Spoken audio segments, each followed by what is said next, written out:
এত ভোরবেলা আসার কি দরকার বলতো? সকাল আসলে তো হয়তো। বেলা হওয়ার আগে পাট কটা শাড়ি ফেল চাইলে ওইদার কাজ করতে হবে না। হুশ আছে তোর?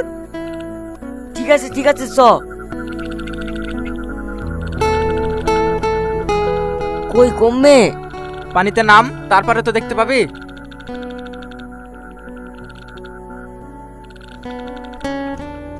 কই যা? ভূত ভূত ভূত! কি হলো রে? ওইখানে তো লাশ, তাড়াতাড়ি পুলিশকে খবর দে।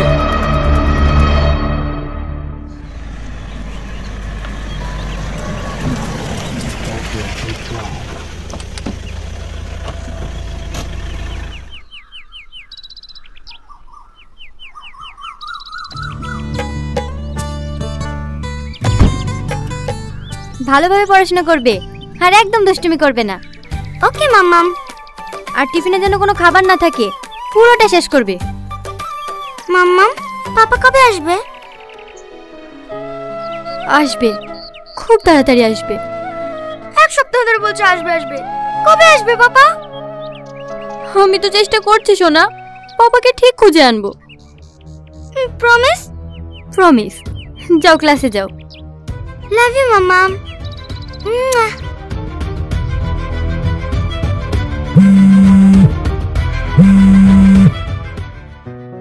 হ্যালো, কোথায় আছো সাথী?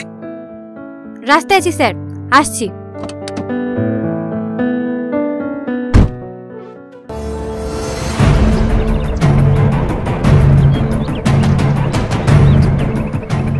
আসুন ম্যাডাম, এই দেখুন। লাশটা যে প্রথম দেখেছে সে কোথায়? লাশের অবস্থা দেখে ও এখন হসপিটালে ভর্তি আছে। তাই তো দেখছি স্যার। দেখে যা মনে হচ্ছে মরা 3-4 দিন হয়ে যাবে। ফরেনসিক টিমও তাই বললো। লাশটা উল্টাও তো সূর্য। ইস, মুখটা তো একদম দেখার মতো অবস্থায় নেই।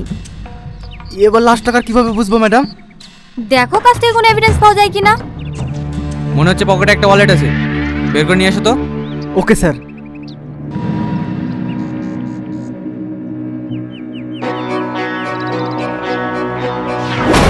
ম্যাডাম,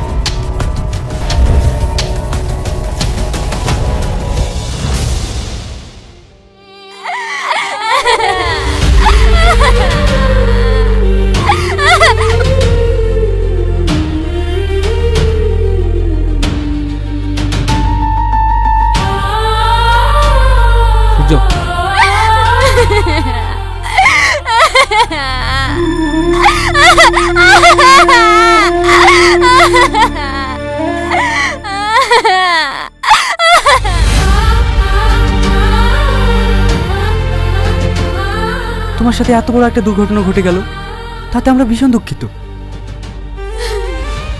রোহনকে যারা খুন করেছে তাদের আমি শাস্তি চাই স্যার।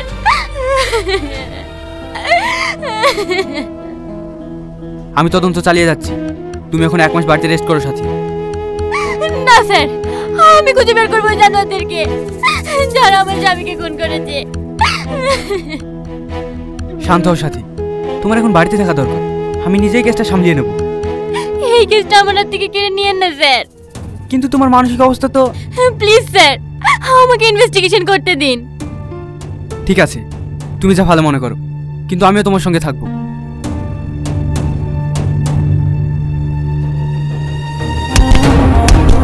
কেন খুন করেছি বল, বল কেন খুন করেছি? আমি খুন করে দিই স্যার, আমি খুন করে দিই। আপনারা বলবেন ভুল বুঝছে না, তুই আমার স্বামীকে খুন করেছিস। তোকে আমি কেন মিথ্যাটা বলছি? রোহন খুন হওয়ার 1 সপ্তাহ আগে তুই হুমকি দিতে গেছিলি। আপনারা বিশ্বাস করেন, আমি রোহন স্যারকে মারিনি। সেদিন তো আমি আসবো স্যার। আরে রকিয়া বোন, এসো এসো। বুড়ির চোখের অবস্থা ভালো তো? স্যার আরে আরে কি করছো? ওঠো ওঠো। আপনাকে অনেক অনেক ধন্যবাদ স্যার। আপনি না দেখলে আমার এই বাপ মরা মেয়েটা কোনোদিনও চোখে দেখতে পেত না। এরকম ভাবে বলবেন না প্লিজ, এটা তোমার কর্তব্য। আমি তিলে তিলে এই ফাউন্ডেশনটা গড়ে তুলেছি আপনাদের মতো মানুষের পাশে দাঁড়ানোর জন্যই তো। সত্যি স্যার, আপনার মতন মানুষ হয় না। আমাদের মতন কত অসহায় মানুষের উপকার করেন আপনি, কিন্তু কোনোদিন বড়াই করেন না। কি খবর রোহন সাহেব? তোমরা আবার এসো? বেরিয়ে যাও আমার অফিস থেকে, তোমাদেরকে আমি একটা টাকাও দিতে পারবো না। হপ্তা তো তোমাকে দিতেই হবে রোহন বাবু, না হলে তোমার ব্যবসা চালাবে কি করে? দেখো, এটা একটা ফাউন্ডেশন, কোনো ব্যবসা না। গরিব মানুষদের উপকার করার জন্য এই জায়গাটা তৈরি করেছি আমি। কতটুকু গরিব মানুষের কাছে আর কতটুকু তোমার পকেটে যায় সব জানা আছে। একদম উল্টোপাল্টা কথা বলবি না। কথা বলি বাবার কাজ কি? 5 লাখ টাকা ফেলো, কেটে পড়ছি। আমি তোদেরকে 1 পয়সাও দেবো না। ভালোই ভালো বলছি, টাকাটা দিয়ে দে, না হলে তোকে। আমি কোনোদিন অন্যায়কে প্রশ্রয় দিইনি আর দেবও না। বেরিয়ে যা এখান থেকে। কাজটা খুব খারাপ করলি রে, এর মাসুল তোকে দিতে হবে। এই চল।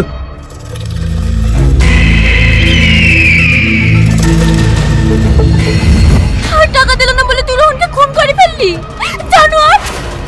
আর কতবার বলবো আমি খুন করিনি ম্যাডাম, আমি শুধু হুমকি দিয়ে আসছি। বিশ্বাস করুন ম্যাডাম, একটু কুকুর বাচ্চাকে আমার ভয় লাগে। এই ম্যাডামকে বল না। চুপ কর মিথ্যাবাদী। ম্যাডাম, রোহন স্যারের কল রেকর্ডিং পাওয়া গেছে।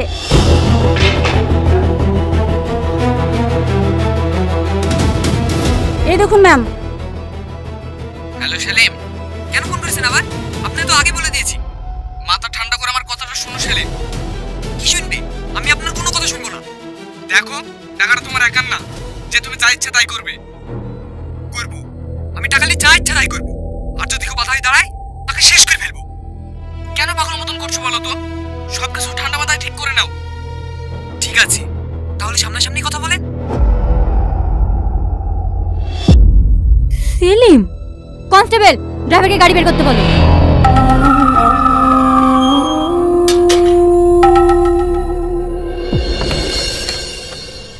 মাম্মাম। মামাম না, ইন্সপেক্টর ম্যাম। কি হচ্ছে এটা? কি? আমরা আপনার কাছে একটা ডায়েরি করব। কিসের ডায়েরি? আমার মাম্মামকে সকাল থেকে খুঁজে পাচ্ছি না। আচ্ছা, কোথায় গিয়েছিল আপনারা কিছু জানেন? সকালে তো থানায় যাব বলে বেরিয়েছিল। বললো বিকালে ফিরে আমাদের সঙ্গে রেস্টুরেন্টে যাবে, কিন্তু কই ফোনই রিসিভ করছে না। Sorry sorry sorry. ম্যাম তো সরি বলছে রে, মনে হয় তোর মাকে খুঁজে দিতে পারবে না। আসলে একটু ব্যস্ত ছিলাম তো, তাই ভুলে গেছি। সবসময় চোর ডাকাত না খুঁজে একটু আমাদের দিকেও নজর দিন। আর ভুল হবে না, রাগ করো না প্লিজ। আমি এক্ষুনি খাবার অর্ডার করে দিচ্ছি। থাক, তোমাকে আর কষ্ট করতে হবে না। চোচো। আরে কি করছো? চলো। কোথায়?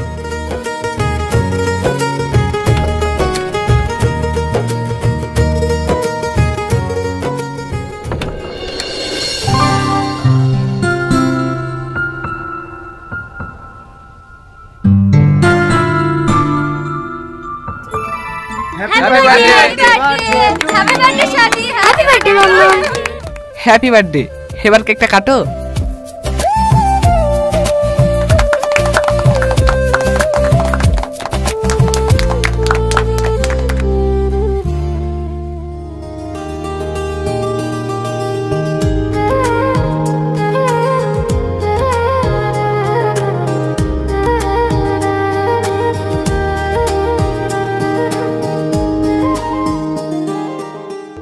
ম্যাডাম পৌঁছে গেছি।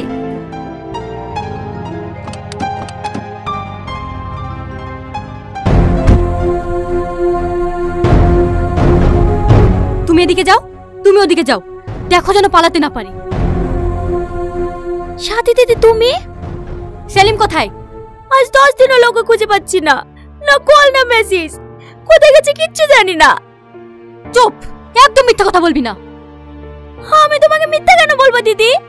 তোমার স্বামীকে বাঁচানোর জন্য। আপনারা কি বলছেন আমি কিচ্ছু বুঝতে পারছি না। নাটক করছো আমাদের সঙ্গে। তোমার স্বামী টাকা লোভে রোহনকে খুন করে পালিয়েছে। ও ওনার কথা ভুলে দিদি, আমার স্বামী এত বড় পাপ কাজ করতেই পারে না। পুরো বাড়ি সার্চ করলাম ম্যাডাম, কোথাও নেই। পালিয়ে যাবে কত দূর? ও যে ঘরটাই থাকুক না কেন, ওকে টেনে বের করবই। সাথী, আমার স্বামী আর যাই হোক, কখনো কাউকে খুন করতে পারে না। সেটা সময় আসলে জানা যাবে। চলো সাথী।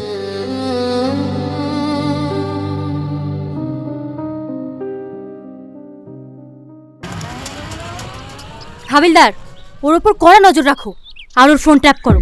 ও নিশ্চয় ওর স্বামীর সঙ্গে যোগাযোগ করার চেষ্টা করবে। ঠিক আছে ম্যাডাম।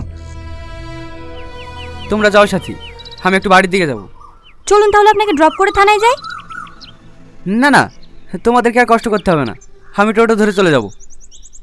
আপনার অসুবিধা হবে না তো? না না, তোমরা যাও। ঠিক আছে স্যার।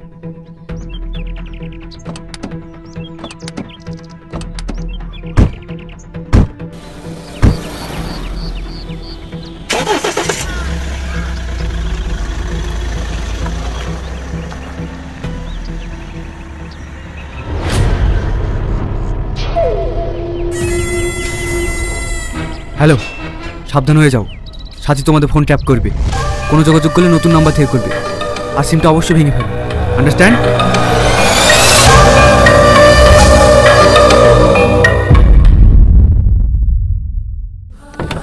তুমি আমাদেরকে কেন ছেড়ে গেলে বাবা? আমি তোমাকে অনেক মিস করছি। আমার খুব কষ্ট হয় তোমার জন্য। কোথায় আছো বাবা? ফিরে এসো না।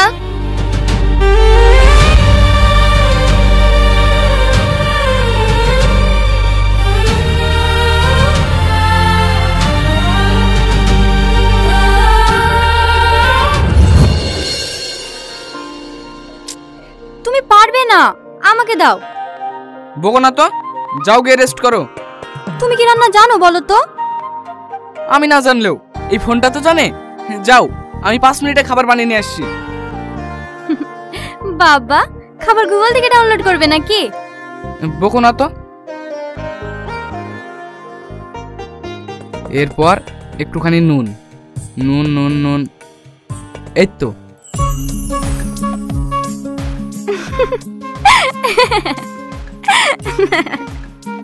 কি হলো? আরে বুদ্ধ, ওটা চিনি। হ্যাঁ হ্যাঁ। তো এত হাসির কি আছে? নুনের জায়গায় যদি চিনি খাও তাহলে আমাদের মেয়েও তো মিষ্টি স্বভাবের হবে। কে বলেছে আমাদের মেয়ে হবে? ছেলেও তো হতে পারে। জি না ম্যাডাম, আমাদের মেয়েই হবে। আর মেয়েটা আপনার মতন কিউট হবে। তাই নাকি? কি ব্যাপার এত আর্জেন্ট ডাকলে? কোনো এভিডেন্স পেয়েছো নাকি? হ্যাঁ ম্যাডাম, অনেক বড় কিছু পেয়েছি। এই দেখুন।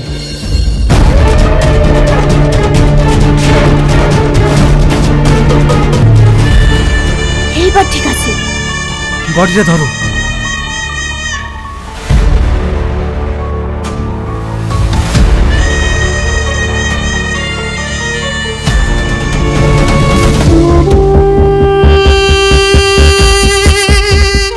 এইবার যদি সব প্ল্যান মাফিক চলে তাহলে ফাউন্ডেশনের 150 কোটি টাকা আমাদের।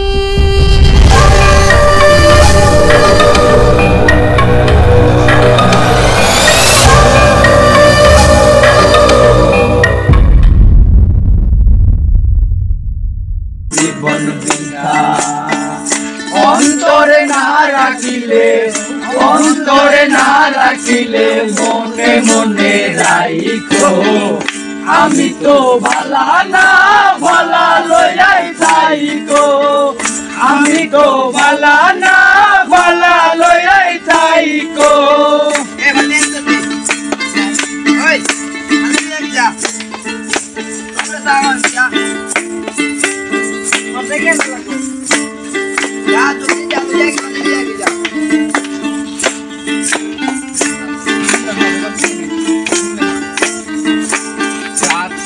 প্রায় হরিণী যে আছে